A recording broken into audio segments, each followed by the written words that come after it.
The AR15, M16, M4, America's rifle. That platform, it is so prolific here in America. Our military, our law enforcement, and our civilians arm themselves with this platform. It is also prolific on the world stage. Operators from all over the world arm themselves with this platform. It has been in service since Vietnam. It's no wonder that people have questions about this platform. Today, thanks to the patrons, I'm going to answer some of those questions here today. Welcome to Gunfighter Life, the podcast where we talk about guns, gunfighting, tactics, ballistics, the right way, with God Almighty at the center, biblical, Judeo-Christian values, and real-world first-hand experience. On that, military, law enforcement, private security, contracting, firearms instructing, competition shooting, hunting, and some other stuff, bullet points in the show notes. Suffice it to say, I know my way around the AR-15 platform. I just got done cleaning one after shooting it and sighting it in, God willing, for this year's high-power competitions. First one. Do you recommend any muzzle devices other than the M16A2 type flash hider? Yeah, I do. Right, what are you going to use it for? I will say that the A2 is a fantastic all-around flash hider, one of the best features of the rifle. The A2 is really good at mitigating recoil, not giving you a dust signature when you're laying in the prone, dissipating flash when you're shooting at night, and the most important, protecting the crown and the muzzle when you smash it into stuff or people. It's a good, cheap, effective muzzle device. So don't just throw something on there because you want the end of your gun to look like a tactical cheese grater. But yeah, there are some things, like many other things, as a trade-off. The A2 is a fantastic all-around flash hider. If you want more recoil mitigation, then you get a brake. You also get more noise and often throw up more dust. But a brake will mitigate recoil. So if you want that, get a brake. It will be louder, it will be sometimes more visible, but it will be softer recoiling. If you're shooting a really short barrel, by really short I mean shorter than 14.5 inches, you may want to get a blast can.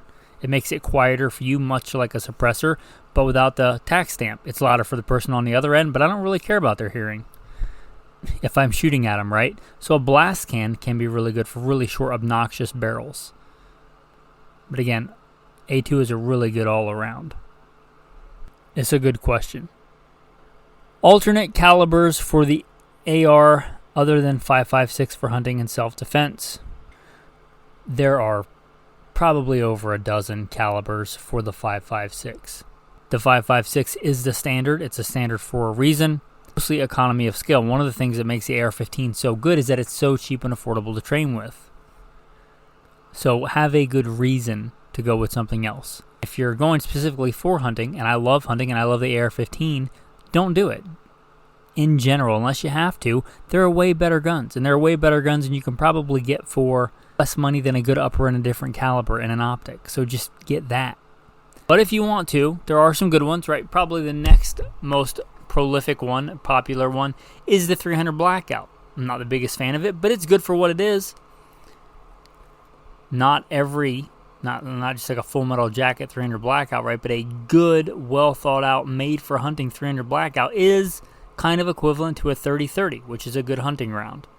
Also, 300 Blackout is not crazy expensive to shoot. Same magazine, same bolt. That's probably going to be your easiest one. There are a lot of really good, better ballistic rounds, better ballistically. The 6.5 Grendel comes to mind. The 6.8 SPC, which is one of my favorites. I don't own one, but just ballistically, it's one of my favorites. It looks good on paper. If you want a thumper, you've got the 450 Bushmaster or the 458 SOCOM. Turn your AR into a 45-70 if you want to go backwards in time. Or if you want a thumper. They all have niche applications. Here's the thing, they're all just really expensive to shoot and train with. But all of those are good rounds, and there's many more that I didn't mention. There's been many good rounds that have come and are almost hen's teeth to find. The 30 AR, fantastic caliber, but have fun trying to find one. 224 Valkyrie, that's not even that old, but it's pretty much dying on the vine in my opinion. So yeah, there's a bunch. But again, your next easiest one for hunting, defense is going to be 300 Blackout. It's the next most popular. If you just want pure ballistics, I'm kind of a fan of the 6.8 SPC, although not a big enough fan to own one. I'm moving up when I just move up to a full-powered rifle like 308 or something. And that's just me. Saying I would never have one of those other calibers. I just don't. And I have several ARs. That ought to say something, but there are many other good calibers. What are you trying to do with it? If you're trying to do long-range varminting, probably 300 Blackout's not the one you want. If you're trying to do brush hunting for whitetail deer, yeah, it's decent. Good iron sight options if there are none on your rifle. Magpul and bus flip-ups. Done. Pretty easy. They're good sights. They're affordable. They're decent. Make the upgraded metal ones if you want to spend a little bit more money. Just the regular plastic ones that have been around for so long. They're very good for what they are. If we're just talking about a general use, M4 type rifle, 16-inch barrel, carbine. If you want precise, like shooting out to 500 meters, 550 yards with irons, which we did in the Marine Corps, that kind of precision, you're going to want a special built rifle for that with the old school A style fixed front post and a good adjustable like military grade carry handle. But for just general purpose stuff, yeah, those M-Pole, they're the Magpul M-Bus, they're good stuff, and they're all over the place. They've been around for a long time for a reason. The next ones he asked, I'm not going to answer because I've done it so much, guys. I've done whole things on it, but what optic? Well, again, what are you trying to do with it? I generally like an LPVO, but you may like a red dot. They both have their place. Red dot versus LPVO, that's on you. It's advantages, disadvantages. You know, probably don't mount a 3-9 on top if you're going to kick doors with it, but you probably know that if you're kicking doors. So just figure out what you want to do. Don't get over magnification. A lot of people go way too crazy on the magnification. They put like some giant 1:8 or something on top of their carbine, which do that if you want. But part of the reason you have a carbine is because it's light and handy and wieldy, and you just put a giant obese optic on top that makes the top heavy. But you do you. But a red dot or an LPVO, if you're doing something special, you probably know what you want. Where should lube be applied properly to properly lubricate your rifle? A thin coat all over the bolt carrier group, inside and out. Inside of the upper, and after you shoot your rifle a little bit, you'll be able to look in there because it won't be black anymore, it'll be silver, and that's the places you should probably put extra lubrication. Really very little on any other parts of the rifle are needed. You might want to put a little bit on the trigger, in the trigger group. Just pull the trigger with the upper off and put your thumb over the hammer and see what moves, and then put oil on it. If you live in an environment that rusts and you don't have a nitride or really impervious coating on your outside of your barrel or something, you might want to coat it with a light coat of oil and wipe it off. Explain the gas rings and the bolt and how they should be stacked. Don't even worry about this, right? Unless you purposely did it, they're probably not all going to be in the same line, and even if they are, your gun's probably still going to work okay. Theoretically, you want them all so they're not in a line where the gap is in the same place. But again, unless you did that on purpose, it's almost certainly not going to be that way anyway. So you're overthinking it. Just put your bolt together and shoot it. What bayonet do I recommend? Well, that really depends. The M7 bayonet, if you're actually going to be doing bayonet things and stabbing things, it's sleek and it's narrow and it goes in and out really easy. You're actually doing bayonet fighting with it. If you're actually doing like bayonet stuff. The best multi-purpose one, which I would say is better for if you're just going to have one, is an M9 style bayonet. It's much more multifunctional. It's a wire cutter. It's a good all-around fixed blade utility knife. It has a saw on it. It's not going to be nearly as good if you're storming trenches, but for having a really good knife that's also a bayonet, yeah, an M9 is going to be better. The best military one, I believe, for this one is the U.S. Marine Corps bayonet. They are fantastic knives and bayonets.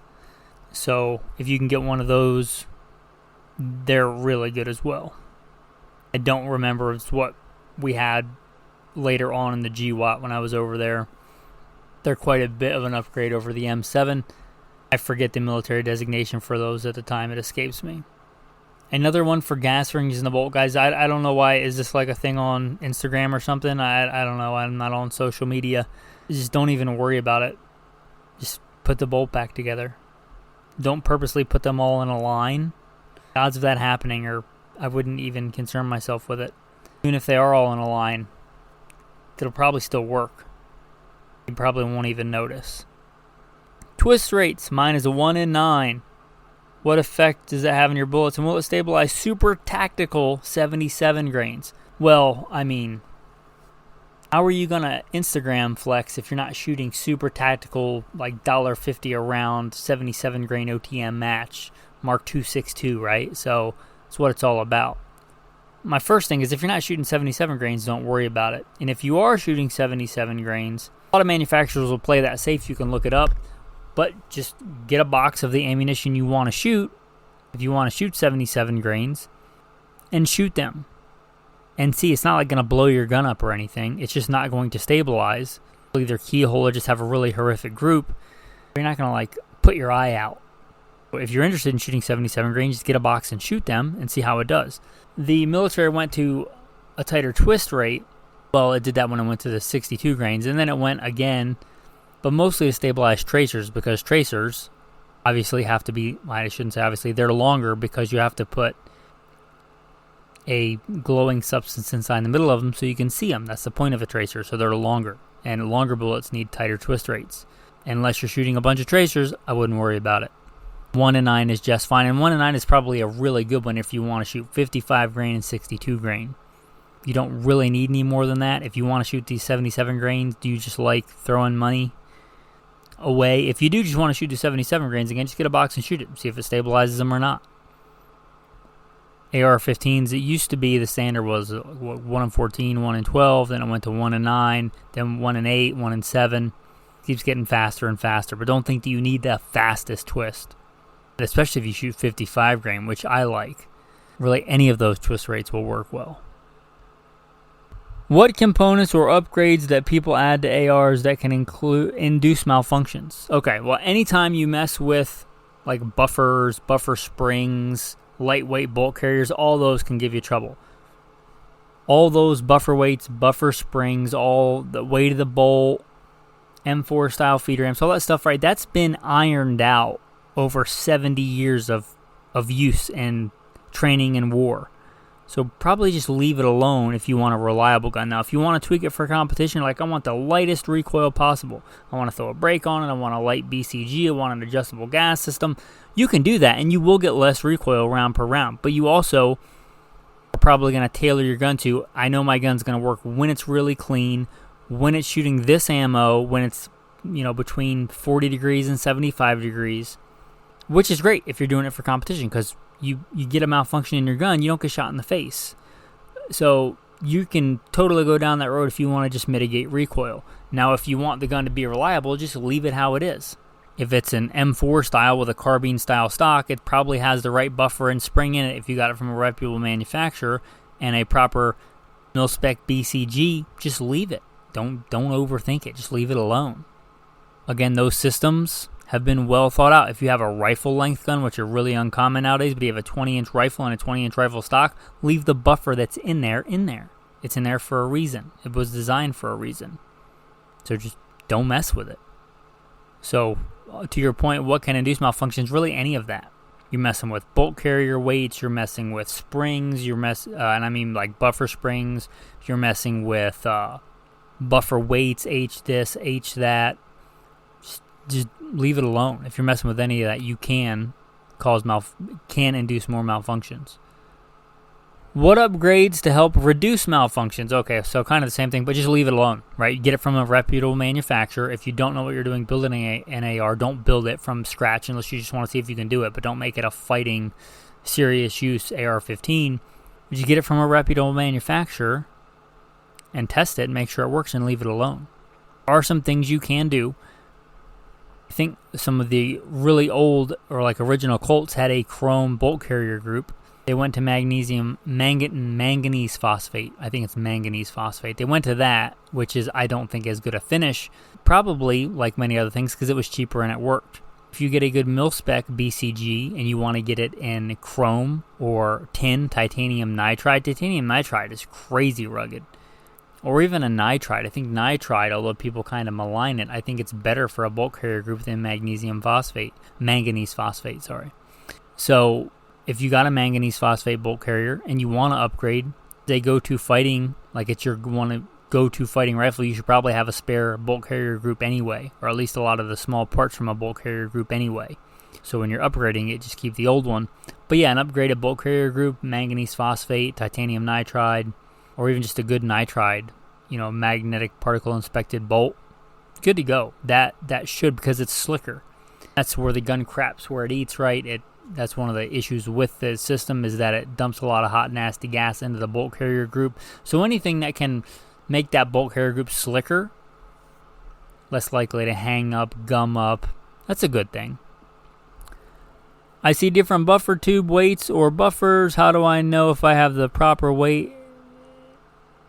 Or is there a better one? Again, if you got it from a good manufacturer, leave it alone. You got it from Smith & Wesson, Colt, Ruger, right? They did their research. If it's in there, it's good to go. And I'm not going to go through because it'd be super boring that you need a H1 buffer for this buffer tube, and you need H2 buffer for this buffer tube, and this setup, and this length barrel. Right? That's all out there. You can look that up if you want. But again, just if you bought the gun from a decent manufacturer, just leave it alone. That's how you know, because a company that builds a bunch of them and puts them together and shoots them and tests them when they're building them, they've already done that. Good BZO distance, 50 yards. Done. Now, you can, and there's some merit. You want to do a 25 or a 36 BZO, Battle Sight 0, but I like 50. Any of those will work. If you want the max point blank range, use 25.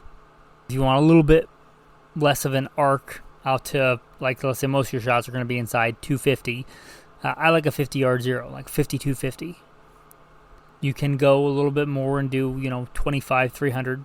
You get a lot more of that arc, a little bit higher max ordnance. I like a 50. You can go 25. We can still be friends. Your favorite AR mags.